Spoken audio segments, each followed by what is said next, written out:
नमस्कार दोस्तों, मैं हूं पुलकित मोहन सिंगला और स्वागत है आपका मेरे चैनल में।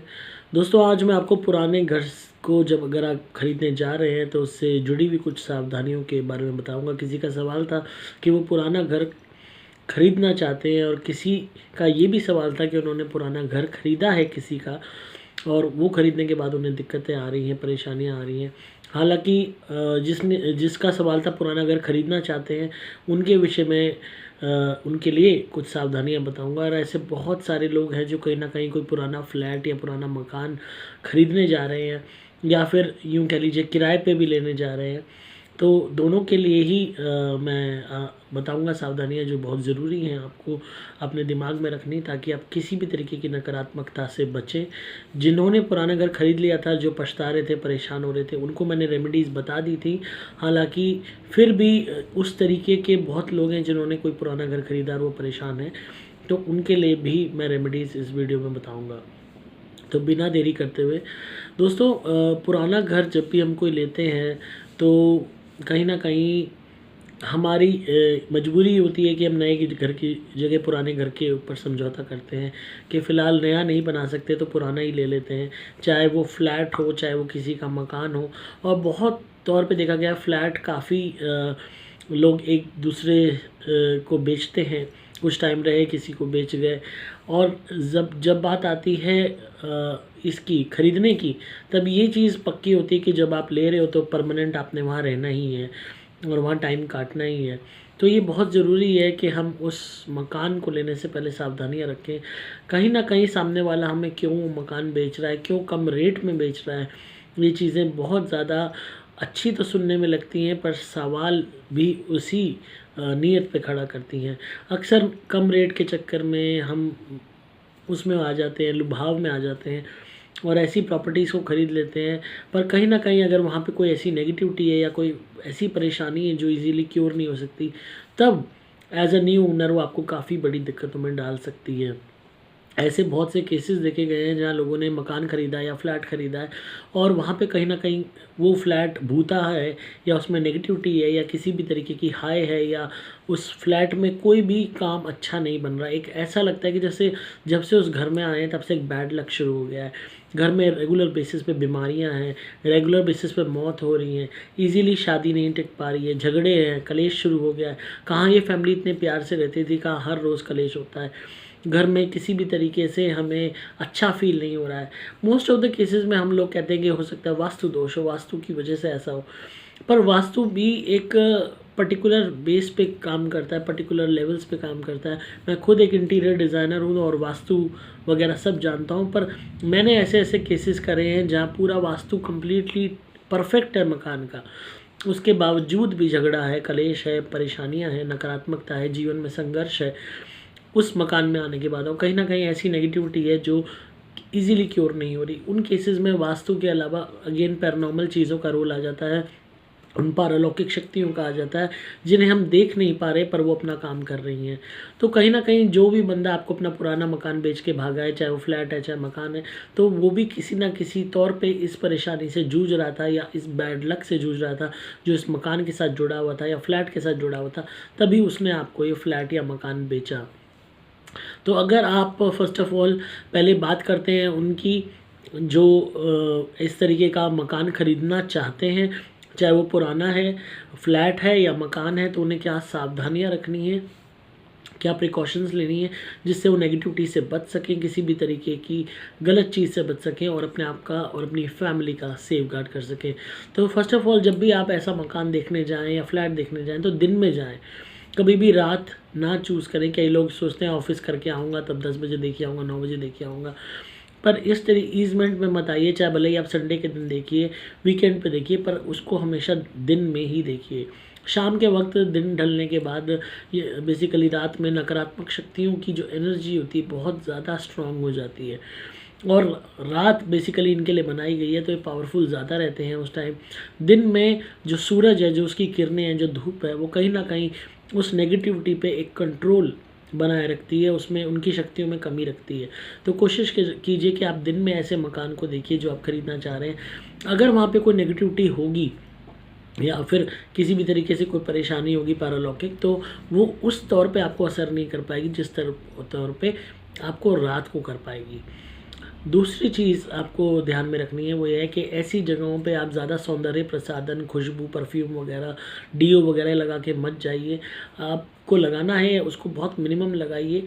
परफ्यूम की दुकान मत बनिए और कम से कम मेकअप कीजिए, कम से कम इन चीज़ों का प्रयोग कीजिए, क्योंकि ये चीज़ें अट्रैक्शन पावर क्रिएट करती हैं, एक लगाव क्रिएट करती हैं आपके प्रति। तो जो भी अगर वहाँ पे परलौकिक शक्तियाँ होंगी या कोई नेगेटिव एनर्जी होगी कि या भूत प्रेत होगा, वो डेफिनेटली खींचा चला आएगा इस तरीके की सुगंध से, क्योंकि ये वायवीय तत्व कहलाते हैं, एयर एलिमेंट कहलाते हैं, हवा में विचरण करने वाली आत्माएं कहलाती हैं, और उनका को हर तरीके से इस तरीके की सुगंध से एक अट्रैक्शन होती है, एक लगाव होता है। तो खासकर महिलाओं को देख के इनको अट्रैक्शन बहुत ज़्यादा होती है, और इस तरीके की सुगंध देख के इजीली ये आ जाते हैं, कब्ज़ा कर लेते हैं। और ये एक चीज़ और करते हैं, वो एक सम्मोहन क्रिएट करते हैं सामने वाले के दिमाग में, चाहे उस मकान के बारे में हज़ार बुराइयाँ कोई कर दे, पर एक बारी आप इनके सम्मोहन में आ जाते हो नेगेटिव एनर्जीज़ के, तो आप उस मकान को एक सपनों का घर ही समझने लगते हो और हर कीमत पे उसको लेना चाहते हो।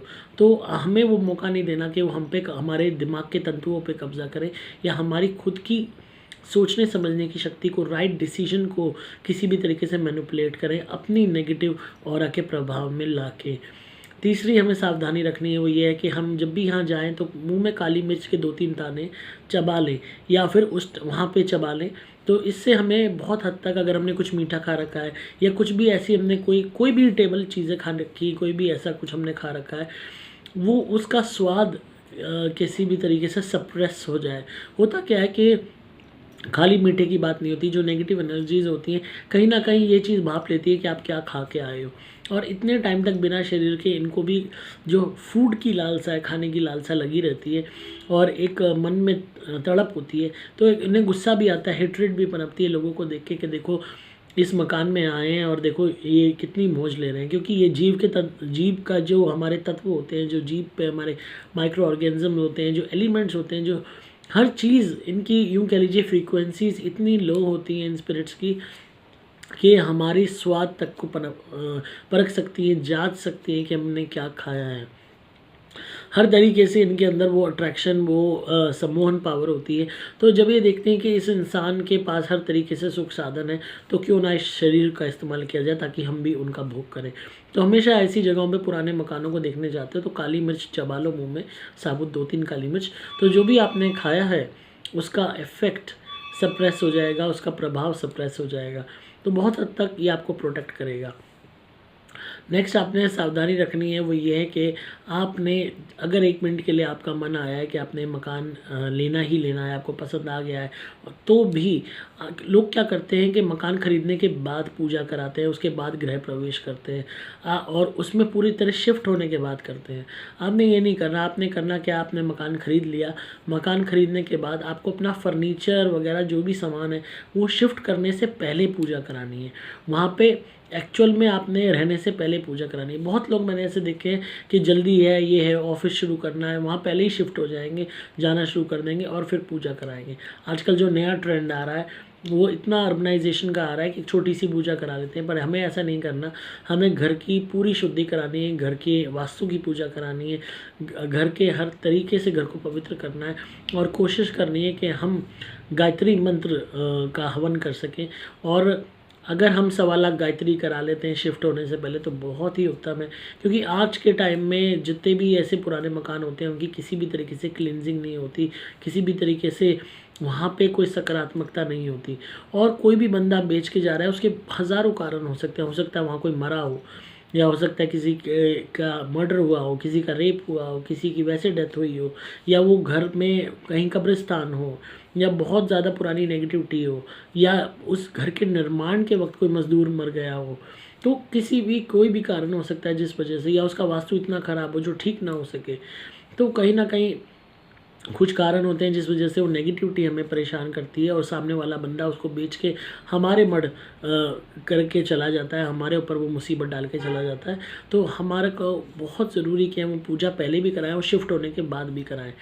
रेगुलर बेस पे हमें अगर ये 5 सावधानियां हम रखेंगे तो बहुत चीज़ों से बचेंगे।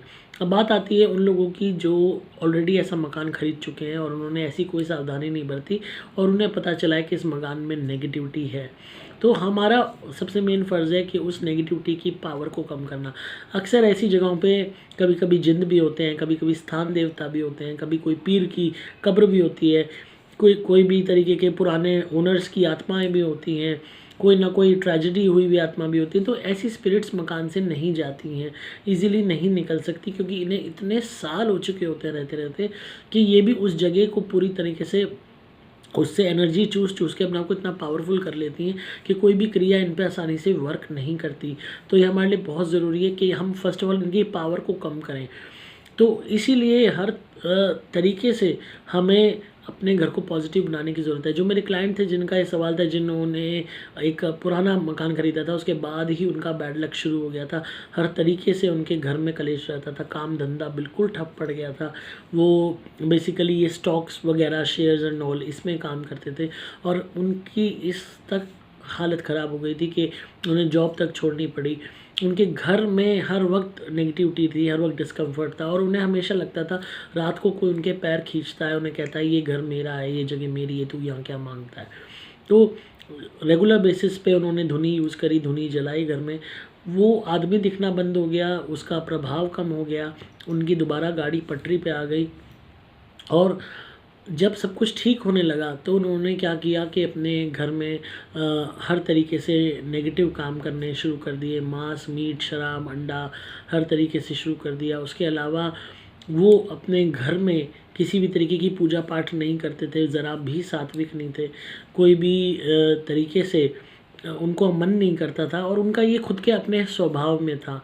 उसके अलावा अपने घर में कभी भी उन्होंने ये चीज़ नहीं सोची कि मैं किसी को एक सामान भी डोनेट कर दूं। उनके अंदर एक प्रवृत्ति नहीं थी, गंदा स्वभाव था, गुस्सैल स्वभाव था और ये स्वभाव उनका ओरिजिनल स्वभाव था, उनकी खुद की आत्मा का। तो ये स्वभाव के कारण उन्होंने अगेन नेगेटिविटी को अपने अंदर बनाए रखा, अट्रैक्ट करे रखा, उस चीज़ को वहाँ पे ठहरने दिया, उस चीज़ को जाने नहीं दिया। वो कम्प्लीटली जब जाती है, जब आप अपने अंदर भी चेंज लाइए, अपने स्वभाव में चेंज लाइए, नकारात्मकता को कम मतलब यूँ कह लीजिए, एग्रेशन और जो गुस्सा है आपके मन में, किसी को कुछ भी ना समझना। उनको पैसे की बहुत अकड़ थी, किसी को कुछ भी नहीं समझते थे, नौकरों को बुरी तरह झाड़ दिया, किसी को भी गाली गलौज कर ली, किसी पे भी हाथ उठा दिया। तो इन एक्शन से भी नेगेटिविटी अट्रैक्ट होती है, खासकर ऐसी नेगेटिविटी जिसके खुद का स्वभाव भी ऐसा ही हो। तो उन्होंने फिर सारे बुरे कर्म चालू कर दिए हर तरीके से, यहाँ तक कि वो अपने घर में उल्टे सीधे लोगों को भी लाते थे, उल्टे सीधे कर्म करते थे घर में। फिर अगेन उन्होंने जब किसी ना किसी को कहीं ना कहीं मारा पीटा या गाली गलौज की, तो किसी ना किसी की बद्दुआ उनको लग गई, एक कर्स लग गया और दोबारा उनका जो है डाउनफॉल आने लगा। फिर उनको समझाया गया कि वो अपने एटीट्यूड में चेंज लाएं, अपने विचारों में चेंज लाएं, अच्छे कर्म करना चालू करें, थोड़ा बहुत दान करना शुरू करें, अपने नौकरों को अच्छे से रखें, अपने घर के छोटों को अच्छे से रखें, जो कोई आता है उसका सम्मान करें। धुनी वो रेगुलर बेसिस पे दोबारा उन्होंने करनी चालू करी, रेगुलर बेसिस पे दान शुरू किया, रेगुलर बेसिस पे घर में पूजा पाठ शुरू करी और उनके देखते ही देखते वो मकान उनको इतना फलने लगा, इतना ज़्यादा फलने लगा, वही मकान जिसमें इतनी नेगेटिविटी थी कि अब वो नेक्स्ट जो है फ्लैट लेने की बात कर रहे हैं, उसके एडजस्टेंट उसके साथ में, और उन्हें मुश्किल से 1 मंथ हुआ है धुनी यूज़ करते हुए। बस उन्होंने जो चीज़ नहीं करी बताने की, जो रेमेडीज़ उन्हें और बताई गई थी कि सात्विक रहना, रेगुलर बेसिस पे पूजा पाठ करना, रेगुलर बेसिस पर डोनेशन करना, सामान की लोगों को देना, गरीबों में बांटना, उनका भला करना, उनके प्रति भी सोचना, किसी के साथ मारपीट गाली गलौज नहीं करना, ये चीज़ें ऐड उन्होंने नहीं की थी। इनको बिना ऐड करे ही उनका काम बनने लग गया था, नौकरी लग गई, सब कुछ अच्छा हो गया धुनी करने से।